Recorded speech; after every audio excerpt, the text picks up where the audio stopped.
ये नामुमकिन है। कौन इन हड्डियों को जिंदा करेगा?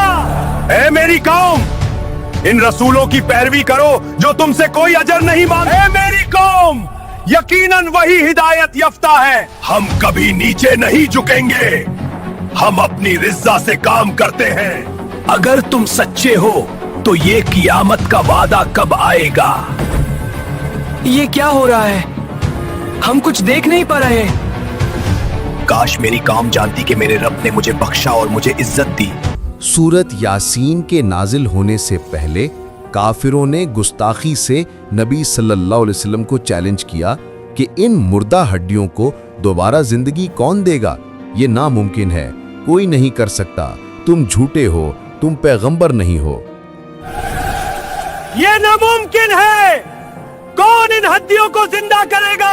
मैं कहता हूँ जिसने इसे पहली बार बनाया वही इसे दोबारा जिंदा करेगा। वो हर किस्म की तख्लीक को जानता है। नबी अकरम सल्लल्लाहु अलैहि वसल्लम को हिजरत का हुक्म मिला, लेकिन काफिर आपके दरवाजे पे खड़े थे। आपने सूरत यासीन की मोजज़ाती आयात तिलावत की और बाहर निकल गए, और वो आपको देख ना पाए। मगर वो कहाँ हैं? रास्ता तो खाली है। ये क्या मजाक है? ये क्या हो रहा है? हम कुछ देख नहीं पा रहे। और सूरत यासीन की सबसे जज्बाती कहानी। अंताकिया की गर्दो आलूद गलियों में एक शख्स दौड़ रहा था। उसके पीछे एक गुस्से से भरा हुजूम था।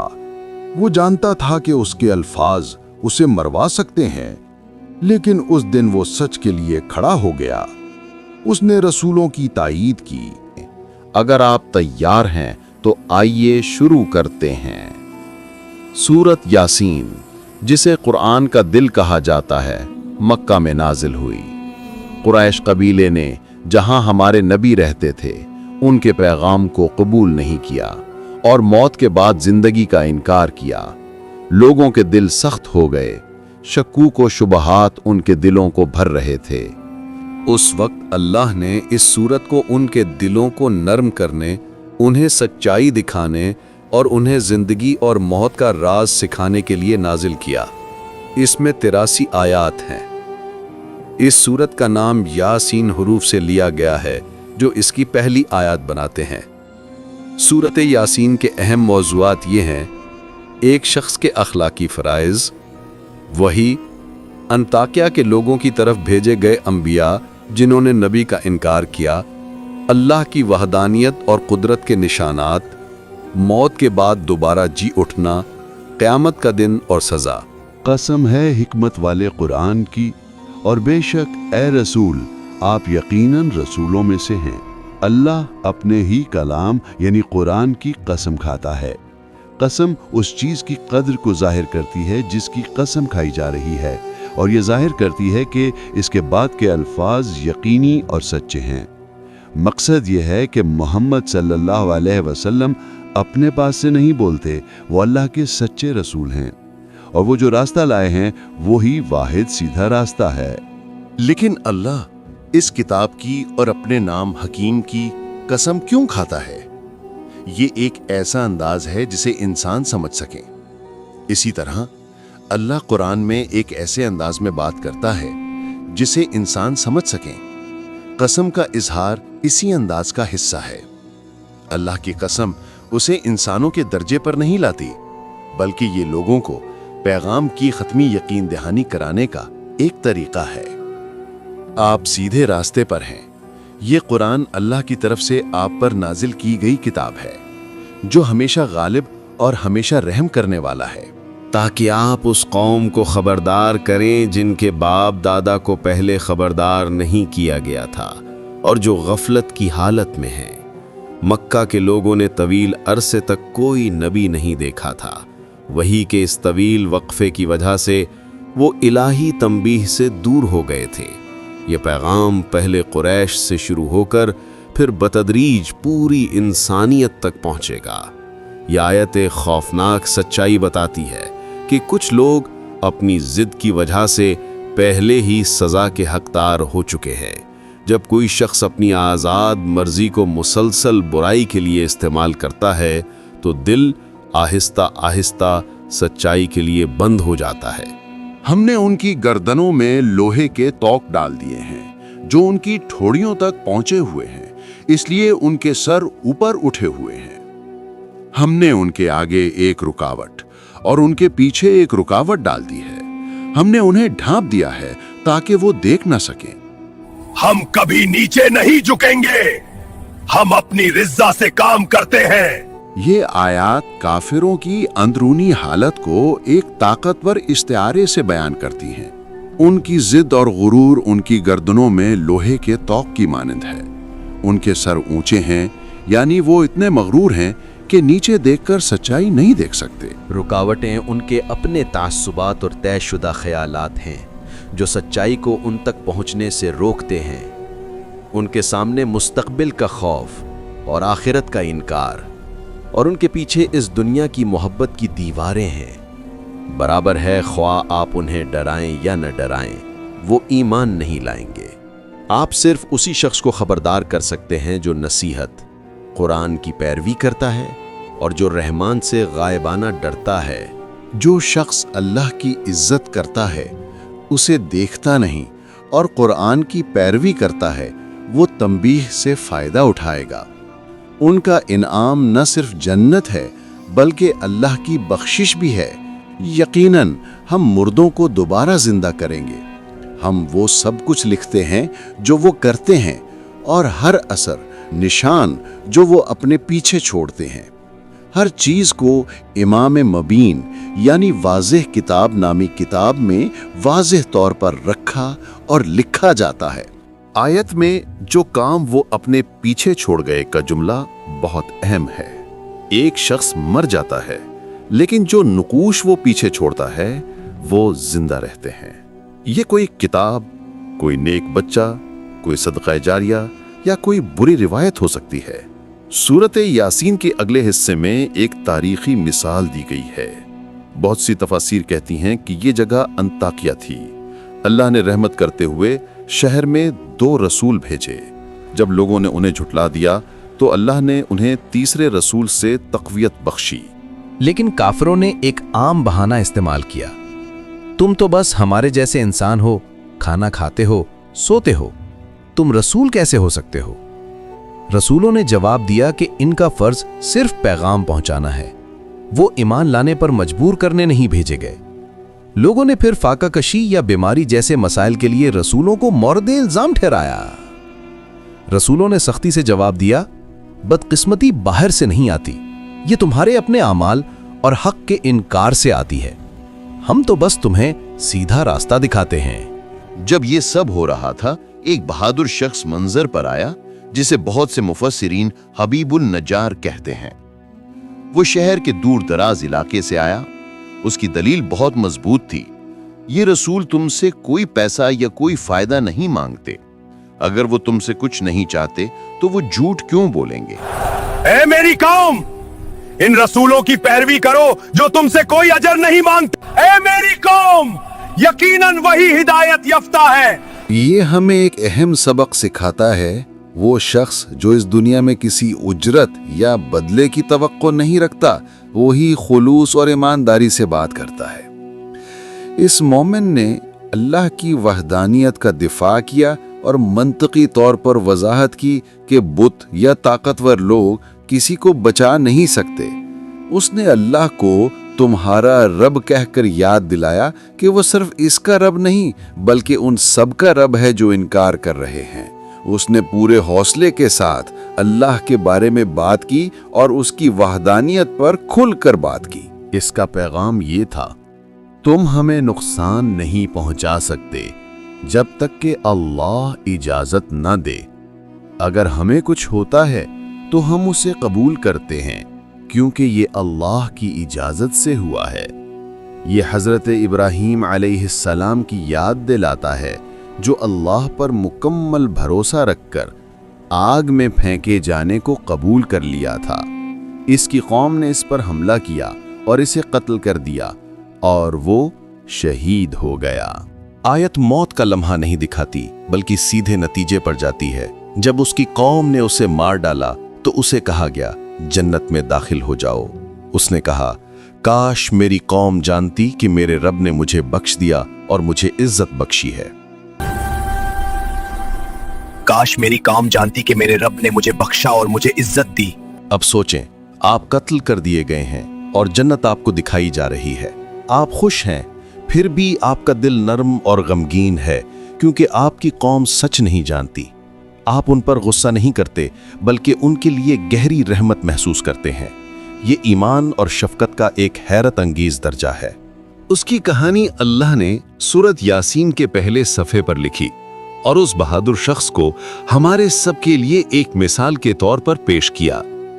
پھر ایک ایسی آیت آتی ہے جو دل کو ہلا دیتی ہے، اس کے بعد ہم نے اس قوم پر آسمان سے کوئی لشکر نہیں بھیجا اور نہ ہی ہمیں ایسا کرنے کی ضرورت تھی، وہ تو بس ایک خوفناک آواز تھی اور اچانک وہ سب فنا ہو گئے۔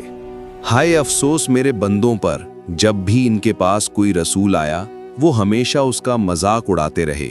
یہ لوگ سوچتے تھے کہ وہ طاقتور ہیں، لیکن اللہ نے انہیں دکھایا کہ وہ کتنے چھوٹے ہیں۔ اسے کسی لشکر کی ضرورت نہیں تھی، وہ اتنے کمزور تھے کہ ایک ہی آواز انہیں تباہ کرنے کے لیے کافی تھی۔ اللہ اپنا غم ظاہر کرتا ہے کہ لوگ ہمیشہ ان لوگوں کا مذاق اڑاتے ہیں جو انہیں بچانے آتے ہیں۔ یہ آیت یہ بھی ظاہر کرتی ہے کہ ایک ہی آواز، ایک ارتعاش، ایک دھماکہ لوگوں کے پورے گروہ کو تباہ کر سکتا ہے۔ یہ ایک سائنسی معجزہ بھی ہے کہ اس وقت کی کسی کتاب نے یہ وضاحت نہیں کی تھی کہ لوگ ایک طاقتور صوتی لہر سے ایک ہی بار میں مر سکتے ہیں۔ ہم نے یہ صرف جدید سائنس سے سمجھا۔ اللہ آگے فرماتا ہے کہ آخر میں ان سب کو اس کے سامنے جمع کیا جائے گا تاکہ ان کا انصاف کیا جائے۔ سزا صرف اس دنیا میں ان کی تباہی تک محدود نہیں ہے۔ اگلی آیت میں اللہ ان لوگوں کو فطرت سے ایک مثال دیتا ہے جو آخرت کا انکار کرتے ہیں۔ جس طرح سردیوں میں مردہ زمین دوبارہ بہار میں زندہ ہو جاتی ہے، اسی طرح انسانوں کو بھی دوبارہ زندگی بخشی جائے گی۔ یہ آیت اللہ کی تخلیق اور انسانی کوشش کے درمیان تعلق کو بھی واضح کرتی ہے۔ پھل اللہ کی طاقت سے اگتے ہیں، لیکن انسانوں کے ہاتھ بھی زمین پر کام کرتے ہیں۔ رزق اللہ کی طرف سے ہے، لیکن کوشش انسانوں کی ہے۔ آیت کے آخر میں اللہ پوچھتا ہے کہ کیا وہ شکر ادا نہیں کریں گے؟ پاک ہے وہ ذات جس نے زمین کی پیداوار سے، خود ان سے اور ان چیزوں سے بھی جو وہ ابھی نہیں جانتے، سب کے جوڑے پیدا کیے۔ تفسیر کہتی ہے کہ یہ آیت ایک سائنسی معجزہ کی طرف اشارہ کرتی ہے، نہ صرف انسانوں اور جانوروں کو بلکہ پودوں کو بھی جوڑوں، نر اور مادہ میں پیدا کیا گیا ہے۔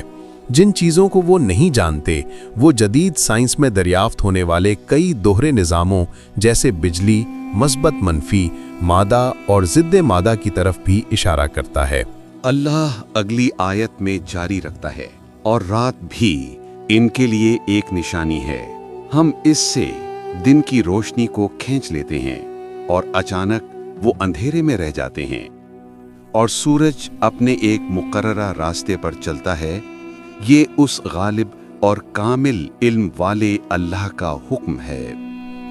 رات اور دن کی حیرت انگیز تخلیق سورت یاسین میں تیسرا ثبوت ہے۔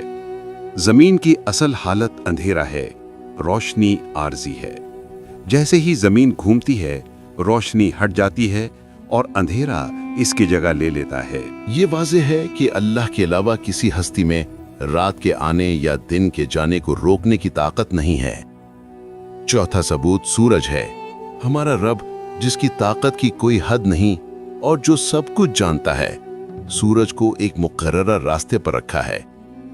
یہ ایک مقررہ وقت تک وہیں رہے گا، لیکن یہ حرکت ہمیشہ نہیں رہے گی۔ سورج کا بھی ایک مقررہ انجام ہے۔ پانچواں ثبوت چاند ہے۔ اللہ تعالیٰ چاند کے بارے میں فرماتے ہیں، اور ہم نے چاند کے لیے منزلیں مقرر کر دی ہیں، یہاں تک کہ وہ کھجور کے سوکھے پرانے خمدار تنے کی طرح واپس آ جاتا ہے۔ نہ سورج چاند کو پکڑ سکتا ہے اور نہ رات دن پر سبقت لے جا سکتی ہے، ہر ایک اپنے اپنے مدار میں تیر رہا ہے۔